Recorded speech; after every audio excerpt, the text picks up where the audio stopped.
Muy buenas tengan todos y que Dios los bendiga. Seguimos tocando temas calientes, realmente temas muy candentes, que causa incluso más crispación, yo lo sé, y sobre lo que tampoco habla nuestra Constitución, el llamado Libro Blanco. Este tema digo que es polémico porque es la eutanasia y la visión de la Iglesia sobre la eutanasia. Ahora bien, comencemos por entender que la eutanasia es ayudar a una persona a morir. Es decir, matar a otra con el consentimiento de ésta. Y por ello se denomina suicidio asistido en muchos países. Pero realmente matar a otra persona con su consentimiento, pero es matar. Finalizar la vida de una persona. ¿Qué sucede? Miren, existen dos tipos de eutanasia. La eutanasia directa, que es adelantar la hora de la muerte, en caso de que se trate de enfermedades incurables. Pero dentro de la eutanasia directa está la activa, que es la que provoca la muerte de modo directo, ya sea por una sobredosis de fármacos u otros que generen un efecto mortífero. Y la otra es una eutanasia pasiva, que es cuando se omite o se suspende el tratamiento en un proceso médico. Por ejemplo, los pacientes que están en una etapa de cáncer muy avanzado, el médico deja de administrarle medicamentos, solo aquellos que son para el dolor, pero se le deja de administrar alimentación por cualquier vía y se precipita, por tanto, la muerte por omisión. Omito asistir a una persona vamos a decir, a conservar sus funciones vitales por medio del alimento, del medicamento, del agua. Se suspende todo. Es dejar morir a la persona, no matarla, sino dejarla morir. Y la segunda fase es la eutanasia indirecta, que esta es un poco menos conocida, pero es cuando, por ejemplo, la dosis de morfina a un paciente se administre cada 12 horas o cada 8. Si el dolor es muy grande, pues se administra cada 2 o un goteo constante. ¿Qué sucede? ¿Por qué se llama indirecta? Porque el fin es aliviar el dolor del paciente, pero se conoce que la posología del medicamento no está siendo la correcta y por tanto podría morir. Por eso es indirecta. No omito la ayuda, tampoco le pongo una dosis letal para matarlo, pero violo un poco el proceso de la posología del medicamento y la administro, como digamos, a libre demanda, sabiendo que esto podría matar a la persona. Esos son los dos tipos de eutanasia que tenemos. Dentro de la directa está la activa y la pasiva, y está la indirecta. Ahora, yo siempre digo que el primer acto de eutanasia, si se quiere buscar en textos bíblicos, el primer acto fue con la pasión de Cristo. Fue con Jesús. Mire, cuando los judíos dicen apúrense que estos no se acaban de morir y va a empezar Shabbat, quiébrenle las piernas para que se acaben de morir, se le hace al primer ladrón, al primer crucificado. Esto no es un golpecito en las rodillas o en las piernas, un golpecito leve para que se fracturen despacio. No, esto realmente daban un golpe que el hueso salía de la carne, o sea, una fractura expuesta. Y la persona, al no poderse sostener, pues moría a los poquitos segundos o minutos. Se dice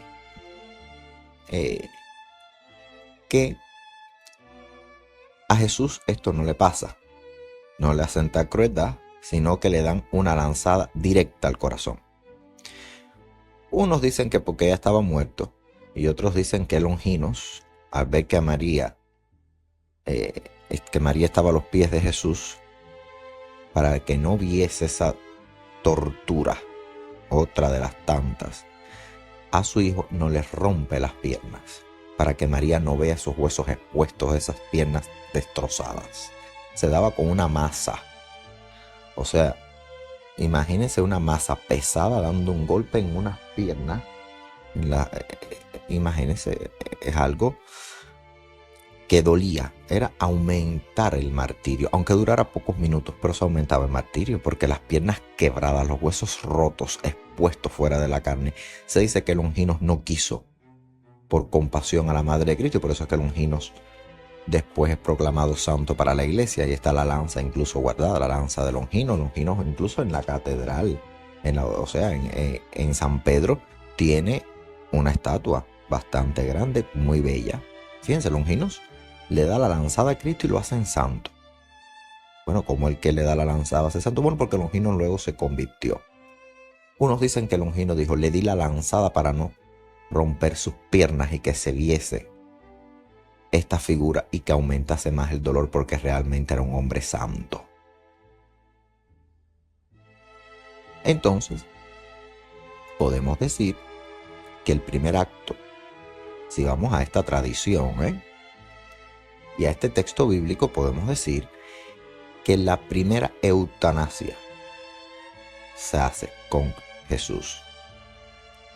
Porque Longinos va y le da una lanzada directa al corazón. Ahí no hay tiempo ni espacio, no hay un segundo de sufrimiento. O sea, se va y se golpea directamente el corazón. Muerte inminente, muerte ipso facto. De lo contrario, si se rompen las piernas, imagínense ese dolor de las piernas rotas, fracturadas, ya lo he dicho. Entonces Longinos dice, no voy a romper las piernas porque este hombre realmente es bueno, no merece sufrir más, y le da la lanzada en el costado.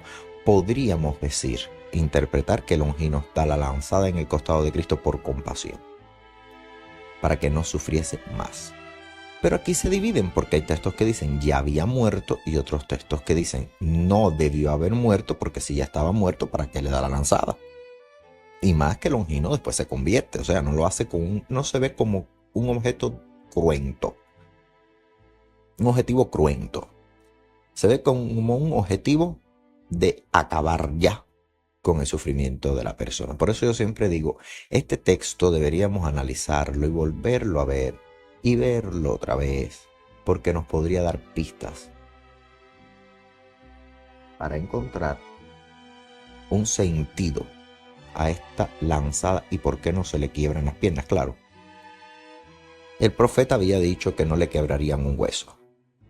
Esto es algo que no se quebra un hueso, pero claro, al entrar los clavos por las manos y los pies, algún hueso pudo haberse roto. Incluso al entrar la lanzada, alguna costilla pudo haberse fracturado, porque no es una lanza pequeñita y el espacio intercostal es muy pequeño.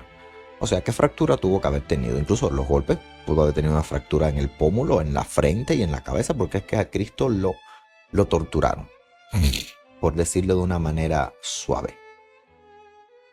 Porque las palabras más duras es que no lo mataron antes porque había que llevarlo a la cruz, si no lo hubieran matado antes. Y es posible también que cuando le ponen la cruz encima, algún hueso se hubiese fracturado. O sea, Isaías nos dice esto. El profeta dice que no se le quebrará un hueso. Puede que se haya hecho esto a forma de decir se cumplió la profecía, pero si lo usamos desde un punto de vista histórico, humano, la enseñanza que nos trae, es que realmente Longinos no le rompe las piernas a Cristo, no porque estuviese muerto, porque si no, no hubiera dado la lanzada, sino para evitar la prolongación del sufrimiento, cosa que se enmarca muy bien porque luego Longinos es santo. O sea, fue un acto de eutanasia. Esto no quiere decir que saquemos un texto de contexto para decir que la eutanasia está bien o está mal, sino que el primer acto de las escrituras en los que se puede ver algo parecido a la eutanasia es en la lanzada que le da Longinos a Jesús. Ahora, resulta que todas las corrientes, que todas las iglesias de pensamiento filosófico cristiano alegan que la eutanasia por omisión es mejor, es aceptada, pues la muerte llega ahí por omisión. O sea, yo no lo toqué, yo no le di nada para matarlo, Pero sin embargo, señores, el confiteor, el acto de constricción, la confesión de pecados, dice de los pecados de pensamiento, palabra, obra u omisión. Por tanto, es un pecado de omisión. Por ende, aunque el catolicismo romano defiende un poco más esta postura, se está dejando morir una persona. Y esta agonía puede demorar días, con sed, con hambre, con penurias. Entonces es un pecado de omisión. Y la iglesia, incluso los hospicios, la iglesia no los condena. Sabemos que en los hospicios las personas terminan allí sus días y cuando ya están muy mal, dicen, no, vamos a darle más soporte vital y vamos a retirarle los medicamentos, la hidratación y la alimentación. Sin embargo, la iglesia esto no lo condena. Y no lo condena porque, en efecto, yo no estoy matando por acción, estoy matando por omisión, que es muy distinto. Pero bueno, el pecado de omisión existe, está válido, latente y patente. La dignidad de la persona es otro punto, no solo teológico, sino social, y hace que nos encontremos en un callejón estrecho, pero con una salida que podría ser viable. La persona dice que si no puede hacer lo que debe hacer, es mejor apartarse, porque no quiere que se la trate como una cosa, sino con la dignidad de poder pensar y valerse por sí mismo. O sea, la persona no quiere verse así, sufriendo y esperando la muerte, que cuando llega realmente a veces el enfermo parece cualquier cosa menos un ser humano. Aclaro esto porque lo he visto. Perdón, incluso con alimentación y con medicación, a veces ves un cuerpo que ya no parece ni un cuerpo. Parece un despojo. Y esto es lo que las personas enfermas utilizan. Y dicen, es que yo no quiero ser un despojo encima de una cama. Encima de una cama no estoy vivo. Siendo un despojo no estoy vivo. Voy a estar sufriendo y no voy a poder tener vida. A lo que ellos consideran vida física, que es valernos por nosotros mismos, poder tener una dignidad en que nuestras partes, porque cuando uno está enfermo, hay personas que son muy ancianitos y nunca han mostrado sus partes. Y cuando estás en una cama, señor inconsciente, pues el tratamiento ya es para salvar la vida y no para salvar la dignidad. Realmente es así. Porque viene el otro y pone la sonda, el baño, bañar a una persona que se valía, que podía. Y muchos ven esta escena y se horrorizan y dicen, yo no quiero llegar allí. Ahora, la dignidad también puede entrar en juego, pues cuando se habla de que matar es tratar al ser humano como algo que se puede matar sin pudor y que esta dignidad no existe, tampoco en ese aspecto hay dignidad. O sea, ni el que solicita la muerte dice que es digna, pero hay una postura que también dice, ¿y qué es más digno entonces? Matar. Ya no quiero vivir, matar. Es más fácil. Esto es unos pesos muy fuertes de lado y lado. Pues bien, como he dicho, ambas posiciones tienen razón. Realmente yo no dignifico matando, pero tampoco dignifico sufriendo y siendo un despojo para los demás, porque mi dignidad, ¿dónde queda mi respeto a mi intimidad, mi respeto? ¿Dónde queda? Y como ambas posiciones tienen razón, vamos a un punto que es ese filito en el callejón que les hablaba al comienzo. Miren, ese punto y se llama, vamos a decirlo, libre albedrío. Ese punto que vamos a hablar, ese punto que trastoca. Me mido bien para decir la palabra libre albedrío, no para decir que cada persona tiene el derecho de hacer con su cuerpo lo que le da la gana. No, estaba buscando la palabra correcta. Yo no corto los podcasts, Esto no se edita. Dijiste esto, corta y pon. No. Yo digo que salga y como salga para que ustedes puedan entender que es como si conversase con ustedes. No le estoy dando una charla educativa. No soy su profesor. Soy una persona que conversa con ustedes porque le gusta conversar con ustedes y yo hablo así. Puedo demorarme para buscar la palabra precisa. Y la palabra precisa es esta. Es libre albedrío. Y es que en ese punto no tenemos derecho a decidir sobre la vida de una persona. Hablamos aquí en este podcast, pero hablamos sin contar con el enfermo, que al fin y al cabo es el que cuenta. Al fin y al cabo es el que cuenta, el que tiene derecho a decidir. Y ahí sí podemos hablar de esto que es el libre albedrío. Entonces no podemos los sanos decidir por los enfermos. Como no podemos los hombres decidir por las mujeres. Como las mujeres no pueden decidir por los hombres. O sea, no podemos decidir. Los sanos, los que no tenemos el problema, decidir por los que sí lo tienen, porque cometemos errores. Errores y garrafales que se pagan. Ahora bien, ¿y saben por qué yo les digo esto? Porque subirían también, otra cosa que se prevé es que subirían las tasas de suicidio. Y tampoco sería dignificar a nadie. Sería pasarse la pelota de mano en mano. Yo no, yo soy médico, yo soy enfermero, yo no voy a aplicar esto. Miren, yo no, porque no quiero meterme en líos. No quiero ni ir al infierno, ni quiero que me condenen, ni quiero que en mi iglesia me digan, no, mira, esto vamos a pasárselo al abogado. Y el abogado lo pasa al Estado. Y el Estado lo pasa a las cámaras. Y las cámaras deciden. Y al final, el que no tiene la pelota en la mano es el paciente. Y cuando todo se cansa y los países no legislan, le dicen al paciente, pues coja aquí la pelota y decide usted lo que quiere hacer. Bueno, pero señor, yo quiero morir dignamente. ¿Qué tengo que hacer? ¿Tirarme de un puente? ¿Tomarme un montón de pastillas a ver si resulta o no? Y si quedo peor. Necesito que me asesore un médico que me diga, señor, usted va a morir de esto. Pero es que además yo no quiero que mi familia se entere de que yo salté de un 10º piso. Yo no quiero que mi familia me vea y que me pegue un tiro. No, yo no quiero darle este dolor a mi familia. Y es ahí donde los países que no han legislado sobre esto, las tasas de suicidio aumentan. La persona dice, no me queda más remedio. Yo tengo que ponerle fin a este dolor. Y vemos los casos de suicidio aumentando. Entonces, ahí tampoco podemos hablar de dignidad, como les dije. Porque mire, lo primero que se tiene que tener, que se debe tener con un ser humano, es tener en cuenta su voz, señor. Y esta forma parte de la dignidad. La voz de una persona forma parte de su dignidad. Resulta ser que siempre la mayoría decide sobre la minoría y cuando la mayoría decide sobre la minoría se considera democracia. Pero ¿y esa minoría entonces no importa? Esas voces no importan.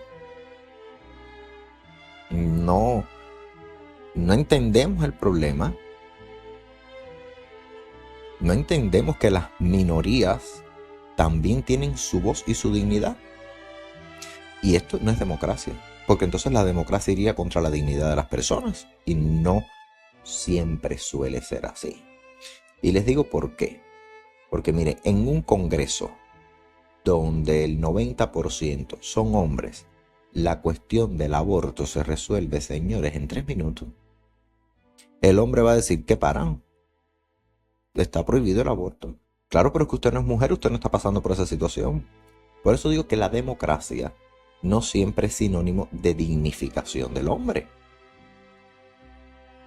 Yo digo, cuando yo era niño, quería ser adulto y después que uno es adulto quiere volver a ser niño. Sin embargo, creamos leyes para los niños en la cual los niños ni siquiera participan. Claro que un niño no tiene derecho a, debido a que es un niño, a que no tiene todavía una formación, un niño no tiene derecho a decidir leyes.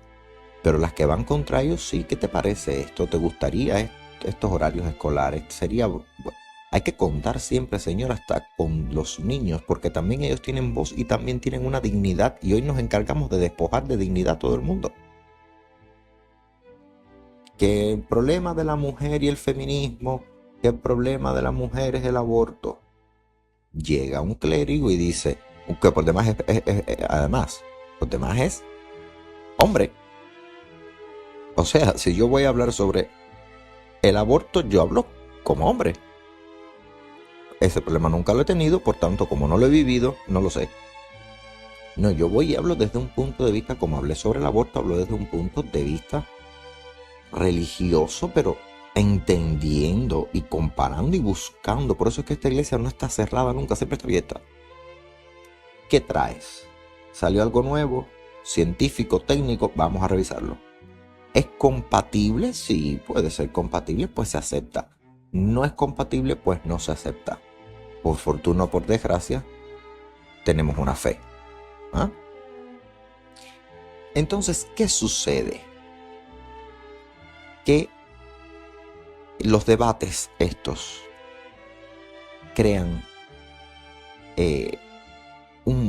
una fase de olvido de la teología. Porque miren, el primer principio teológico es que la realidad siempre ha sido superior a la idea. Por ende, yo tengo ideas, pero el enfermo tiene realidades.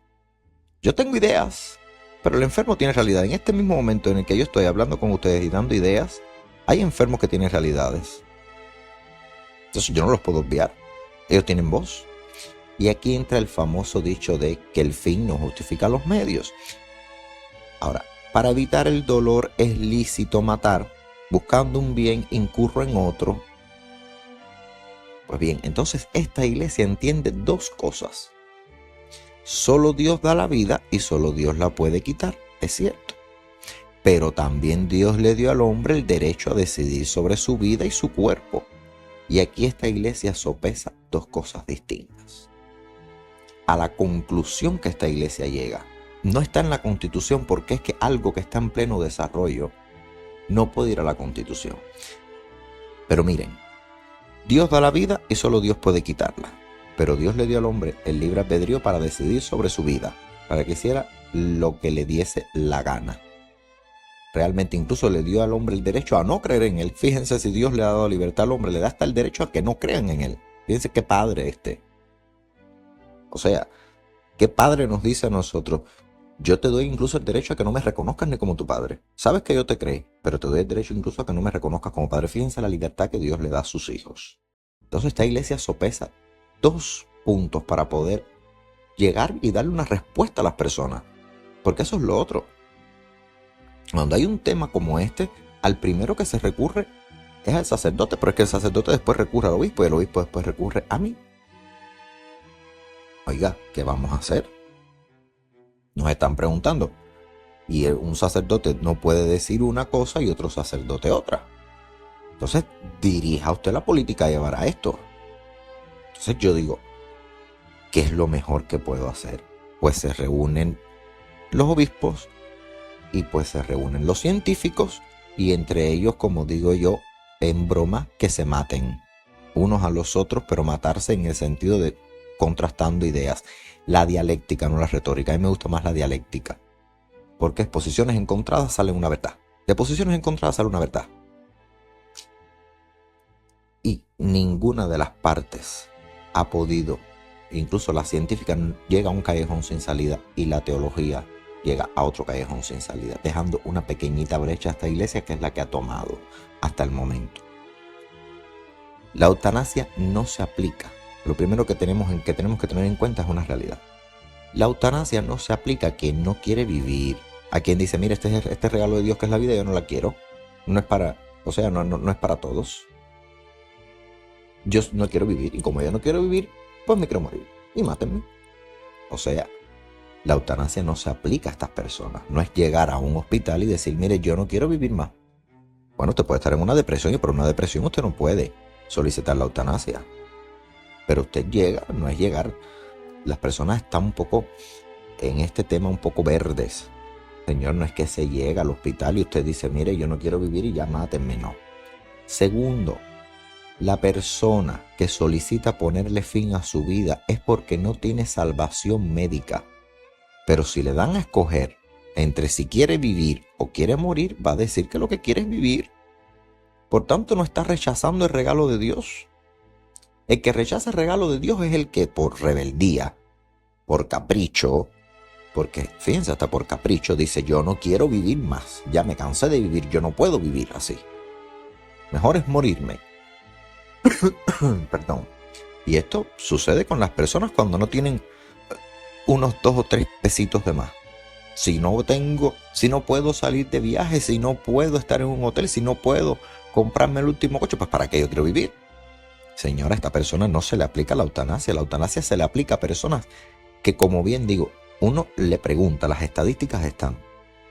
Al que está moribundo, que solicita la eutanasia, señor, si a usted le dieran a escoger entre morir o ahora mismo dijesen que hay una cura que lo va a llevar totalmente a la salud, la persona dice, lo que quiero es la salud, si yo amo la vida. Dirá que quiere vivir porque no rechaza ese regalo. Eso sí, lamenta que no existan métodos científicos para que no exista una recuperación total, pero no es un rebelde. No es un rebelde de Dios ni un malagradecido. No está enfadado con la vida. Por el contrario, quiere vivirla, pero aunque quiera vivirla, sabe que no puede. Entonces, esta es la situación frente a la que nos encontramos. La iglesia entiende que estas personas no son malagradecidos de Dios, sino que como no tienen la posibilidad de una vida, escogen terminar con ese sufrimiento que para ellos no es vida.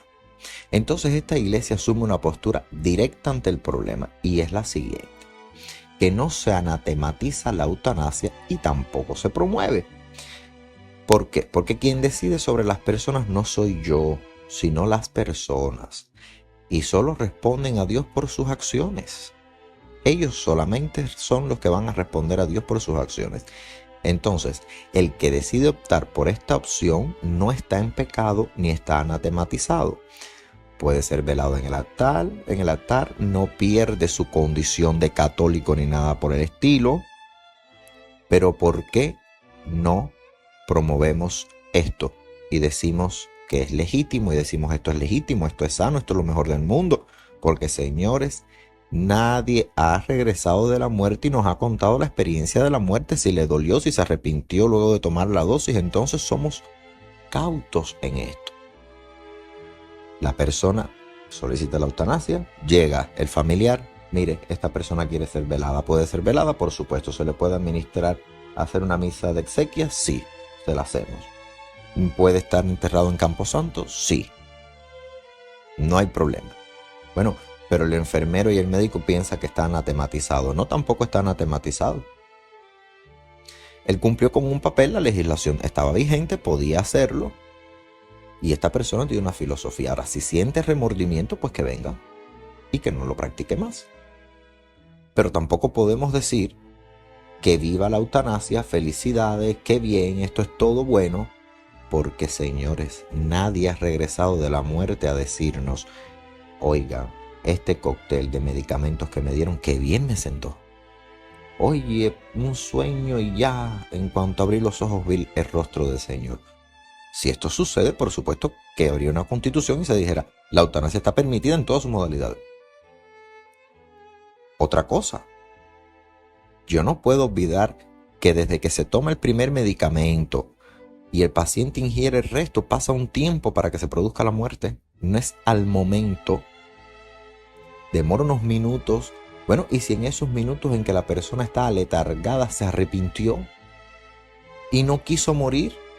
Y yo le he preguntado a los médicos, miren, cuando se dan este cóctel de medicamentos, que ya la persona lo ingirió, realmente si la persona dice, no me quiero morir, no quiero hacer esto, ¿hay posibilidad de salvarlo? Me dicen, no. Yo por ahí un lavado de estómago, es que no da tiempo. Es tan rápido el proceso que a la persona no se le puede salvar la vida. Y yo digo, en esos 5, 10 minutos, 15 minutos, la persona puede replantearse en su letargo muchas cosas y no verbalizarlas. Entonces, por eso no la promovemos. Pero el día que alguien nos asegure, esto sucedió así, y esto es científicamente probado, que no hay dolor, que no hay nada, y que el que regresó, uno que regresó de un experimento que hicimos se sintió muy bien, y la generalidad de las estadísticas nos dicen que el 98% la pasa bien con esto, pues entonces podríamos sentarnos y decir, bueno, la eutanasia realmente es un fin decoroso para la vida.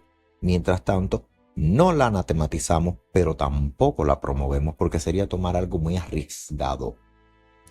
Porque si mañana nos surge el problema de que el porcentaje de muertes por eutanasia es realmente fallido y que la pasan mal, ya está en las constituciones. Y vamos a hacer una iglesia que promovió un método que mata a las personas, que las hace sufrir y que les quita su dignidad. Y entonces hay que reunirse otra vez y quitar ese texto y volverlo a poner cuando digan una cosa. Entonces, por esto la regulación se hace por decretos